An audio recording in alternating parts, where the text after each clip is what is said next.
हम तुमको एक प्राचीन इतिहास सुनाता हूँ। उस प्राचीन इतिहास से तुम्हारे प्रश्न का हल उज्जैन नगरी में एक ब्राह्मण रहता था। वो ब्राह्मण खेती बाड़ी करता था और अन्य अन्य जो भी कुछ काम मिल जाते थे वो भी करता था और खूब धन संग्रह करता था। धन खूब संग्रह करता था, खर्च एक पाई नहीं करता, न अपने शरीर में खर्च करता, न पत्नी को देता, न पुत्रों को देता। इतना अधिक वो करता था, न ढंग से खाई पाता, भोजन भी नहीं करता था, इतना कृपण था। धन कहते हैं, धन की तीन गतियां होती है ना। अरे चलो भैया, हम नहीं कहते हैं कि तुम धन की उत्तम गति दान दक्षिणा में लगाओ, कम से कम धन कमाओ तो इसको उपयुक्त जगह में तो लगाओ। उधर में बीवी बीमार है, तुम बीमार हो, ऐसे नमक पानी पी के तबियत ठीक कर देता, करवट बदल दवा नहीं खाता। बहुत धन इकट्ठा किया। अब उसके बीवी बच्चे ये सब मांगने लगे, तो वो किसी को पैसा देना तो दूर रहा, किसी से मीठी बारी नहीं बोलता कि किसी को नहीं है तो बारी के द्वारा ही किसी का आतिथ्य करते, तो बारी के द्वारा भी किसी का नहीं सत्कार करता था, न नाते, न रिश्तेदार, न समाज, न परिवार। अब तो ये दशा हुई कि पत्नी भी खिन्न रहने लगी, पुत्र भी खिन्न रहने लगे, रिश्तेदार भी खिन्न रहने लगे और समाज भी खिन्न रहने लगी। और यहाँ तक ब्राह्मण के घर में जन्म ले करके अगर तुम 5 कृत्य नहीं किए तो बहुत बड़े अपने आप में स्थापित हो जाओगे। ब्राह्मण केवल जन्म देने से ब्राह्मण थोड़ा ही हो जाता है। मन को मनोनिग्रह, दम, इंद्रियों का निग्रह, सूर्य को जल देना, अग्नि देवता को संध्या प्रदान करना, दान देना, दान लेना, और आगे तो इसे 9 गुण बताए गए ब्राह्मण के। स्वाध्याय करना, स्वाध्याय कराना आदि आदि, ब्रह्मचर्य का पालन करना। लेकिन ये ब्राह्मण के घर में जन्म ले करके इसने जब नहीं किया तो उन सुंदर तत्वों के देवता होते हैं, वो सुंदर तत्वों के देवता वो रुष्ट हो गए, रुष्ट हो गए। उसकी सारी संपत्ति विनष्ट होने लगी। कैसे विनष्ट होने लगी? चोर आ गए, चोरी कर ले गए, आग लग गए, आग लगे में जल गए। इधर पत्नी ने नोच घसोट लिया, उधर पुत्र ने नोच घसोट लिया, इधर कंप्लेन कर दिया तो पुलिस आई तो वो सब धन समेट ले गए। माने बिल्कुल बेकार का हो गया, क्योंकि पुत्रों ने और पत्नी ने बिल्कुल नाता तोड़ दिया। अब ये बिल्कुल कंगाल हो गया, एकदम कंगाल हो गया। और इधर इसकी अवस्था भी ढल गई, अवस्था ढल गई। अब तो जो है बीवी पत्नी ने और बच्चों ने कहा यहाँ से रफा दफा हो जाओ। जब तुमने किसी से प्यार भरे 2 वचन नहीं बोले तो ऐसी अवस्था में तुमको कौन पूछेगा। अब तो वो बड़ी जोर से आंसू बहा रहा है, बड़ी जोर से रो रहा है, बड़ी जोर से पश्चाताप कर रहा है। हाय हाय, मैंने ये क्या कर लिया। हे मेरे परमात्मा, तुमने तो ऐसे की कृपा किया, ब्राह्मण के घर में जन्म दिया, मनुष्य का जन्म दिया, हर प्रकार का मौका दिया, लेकिन मैंने सारा जीवन ये नश्वर धन के लिए हम सब बेकार कर दिया। नश्वर धन को कमाने में समय हमारा चला गया। ना मैं अच्छा खा सका, ना मैं अच्छा भोग सका, ना अपने परिवारों को भोग दे सका।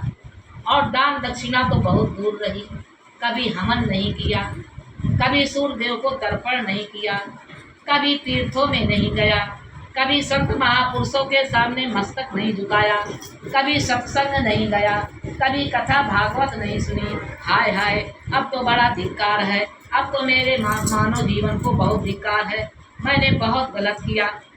ऐसे चिल्ला रहा है, रो रहा है, बक रहा है, और एकदम से ऐसे उसके पूर्व जन्म के पूर्ण उदित हुए कि उसको बैराग हो गया। जब बैराग हो गया तो उसने तुरंत गया और जा करके उसने संन्यास धारण किया, किसी गुरु से दंड धारण किया, और दंड धारण करके उसने शपथ ली दंड को पकड़ते ही कि मैं जीवन पर्यंत मौन धारण करूंगा, मौनी रह करके अपने संन्यास धर्म का पालन करूंगा, चाहे कोई कितना हमको परेशान करे, मैं किसी से कुछ भी नहीं कहूँगा। भगवान बता रहे हैं उद्धव से, भगवान की मुखारबिंद की बारी है। तो हे उद्धव जी, अब वो जो है मौनी बाबा बन गया, मौनी सन्यासी बन गया। अब मौनी सन्यासी बन गया और भूत हो गया, और उसने उसको तो जो है सोचा कि हम अगर चीना पहचाने की जगह में अगर हम जाएंगे मांगेंगे जा करके तो लोग पहचान करके हमको भला बुरा कहेंगे। तो वो इतने समय में जाता था, बेसमय में जाता था, या दूर जाता था, कहीं जाता था कि ये परिचित लोगों से हमारा परिचय था। अब मांगने जाता तो वहाँ पर लोग बहुत उसको परेशान करते, इतना सताते, कोई कमंडल छीन लेता, कोई दंड छीन लेता, कोई बाल नोच के भागता, कोई डंडा मार के भाग जाता, लेकिन वो बोलता। जब वो मधुकरियाँ भिक्षा में मांग करके लाता और किनारे बेचारा जा करके एक जलाशय के किनारे बैठ करके जब वो मधुकरियाँ खाने बैठता तो इतने दुर्गंधी लोग थे कि उसके ऊपर मुँह लेते थे। स्पष्ट लिखा हुआ है भागवत की कथा। और उसको इतना सताते थे, हाँ, और इतना ज्यादा उसको परेशान करते थे, लेकिन फिर भी वो बोलता नहीं था। ना अनाथ शनाथ सुनाते थे कि देख बहुरिया की खूब जो है धन संग्रह किया है, और इस समय भी कुछ धन संग्रह की चाल इसकी चल रही है। और कहें इस समय देखिए इसके कारनामों से इसके पति तो पहचान जाते, तो पत्नी और बच्चों ने निकाल दिया है, और फिर भी ये देखिए ये अपने उससे हरकत नहीं जाता, ये सब बनावटी सब खेल कर रहा है, वो कुछ भी नहीं बोलता।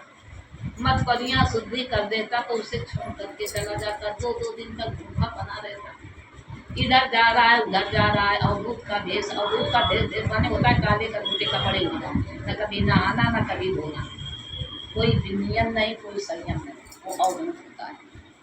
अवधूत जो देखने में लागे पागल, अवधूत किसको कहते हैं?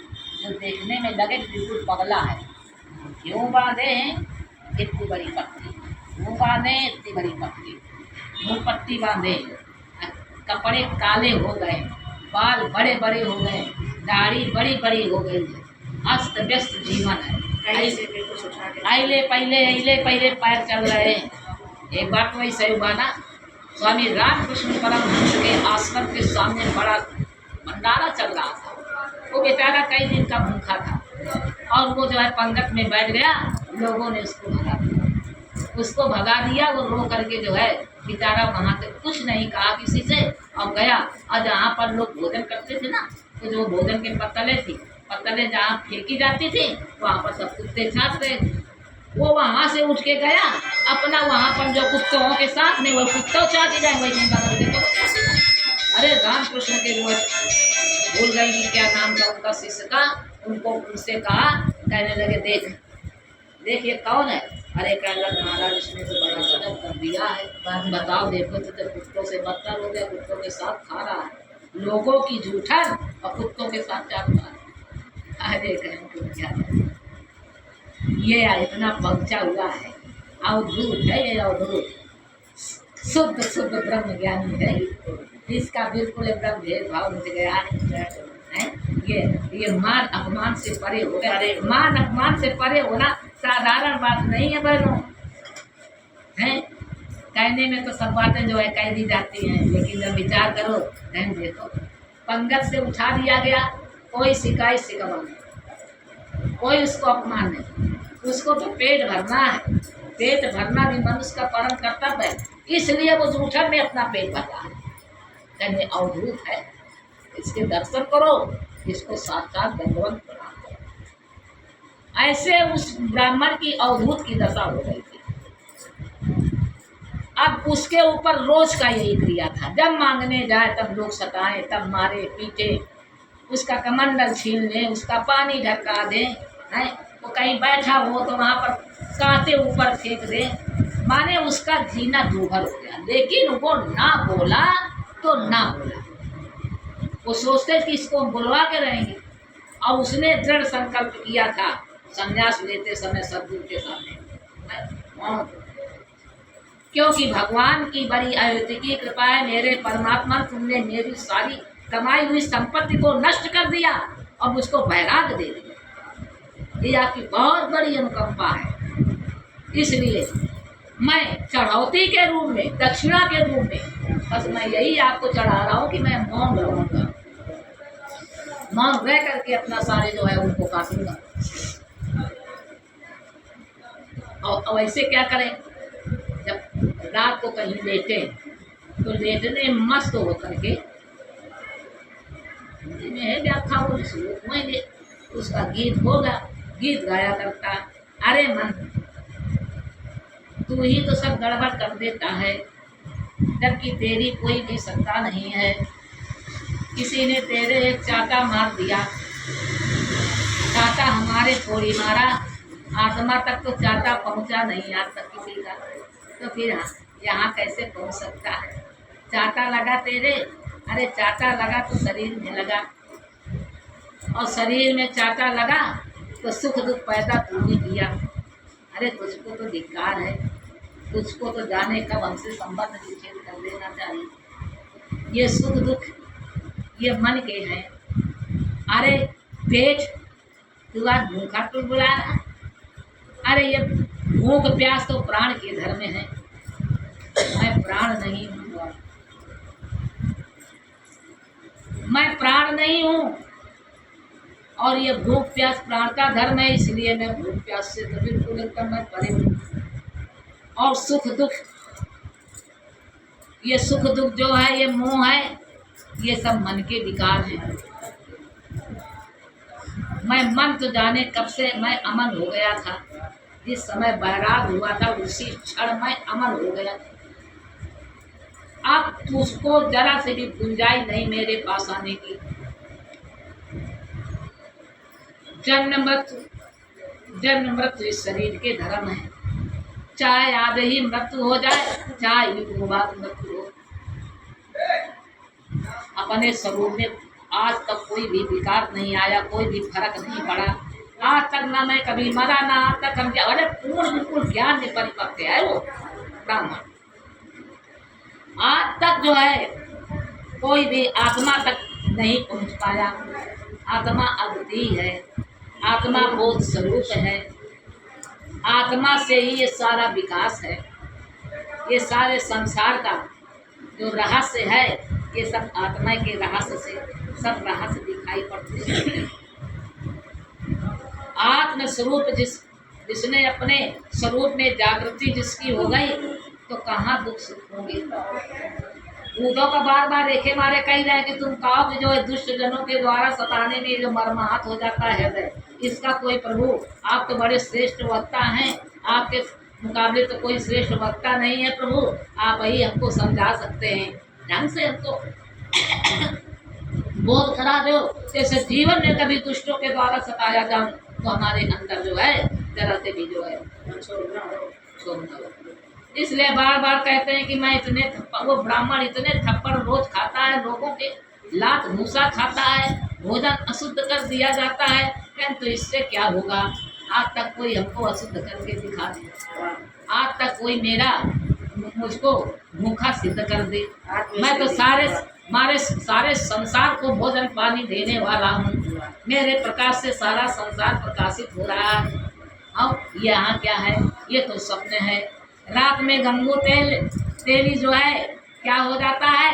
राजा बन जाता है, लेकिन सपना टूट जाता है तो वो वही का वही हो जाता है?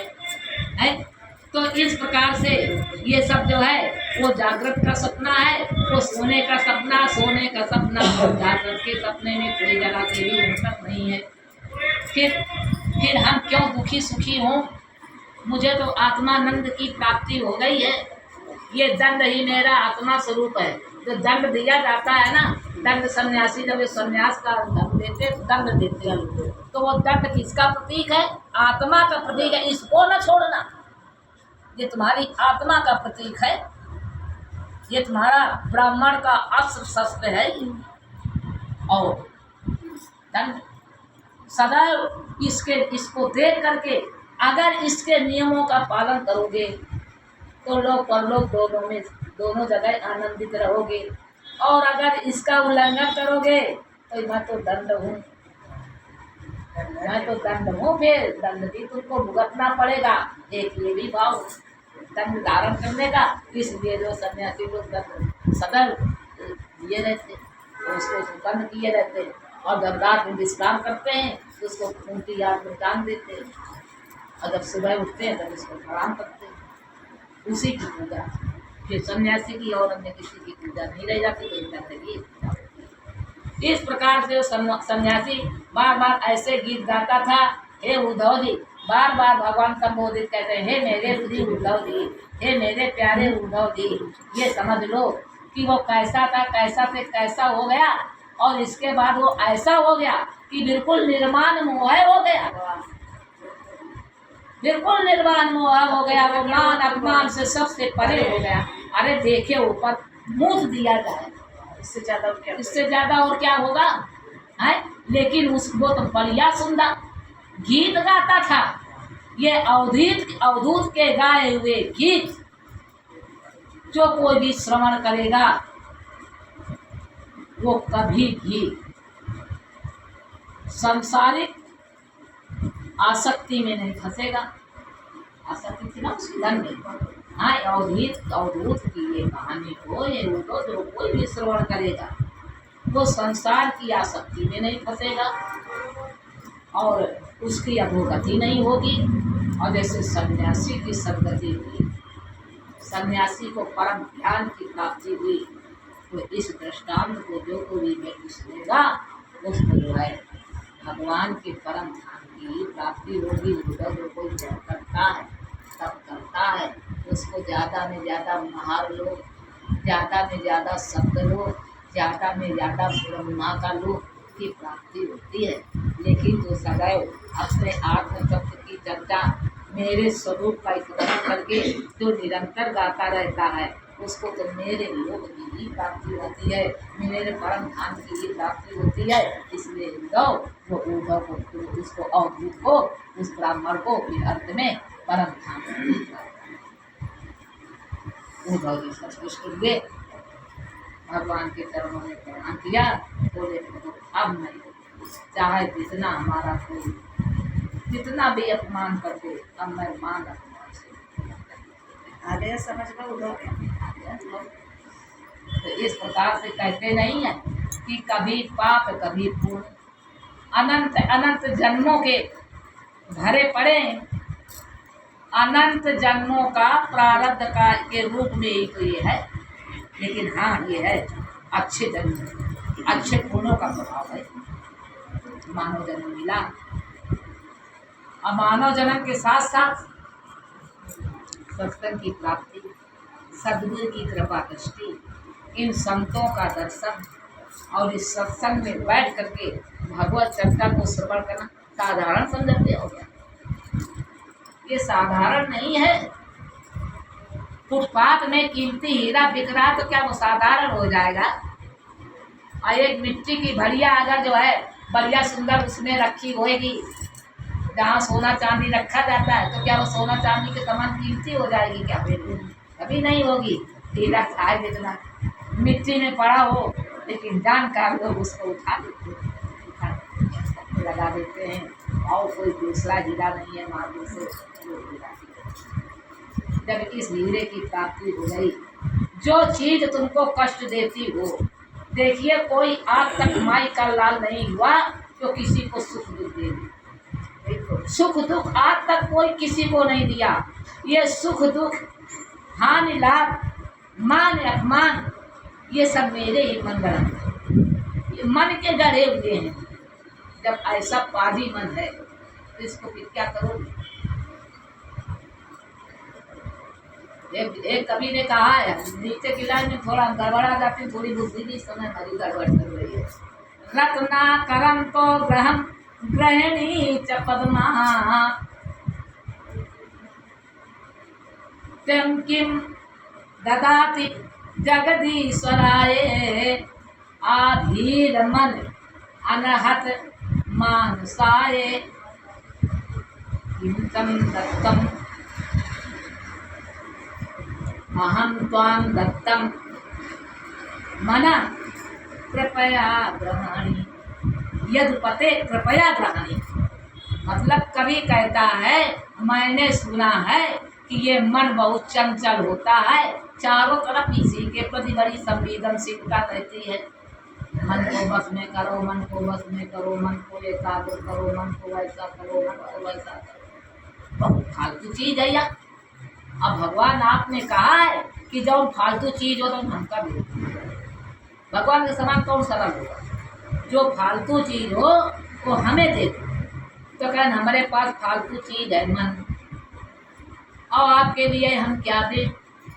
क्योंकि रत्नाकरतम ग्रहम, रत्नाकर कहते समुद्र, समुद्र में रत्नों का खजाना है। आकर माने होता है घर, रत्नों का घर अर्थात समुद्र आपका घर है। रत्नाकरतम ग्रहम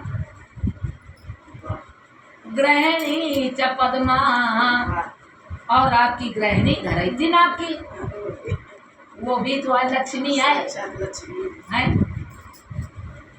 अहम किम ददामि तम जगदीश्वराय, हम क्या दें आप, क्या दें आपको? सारे संसार के ईश्वर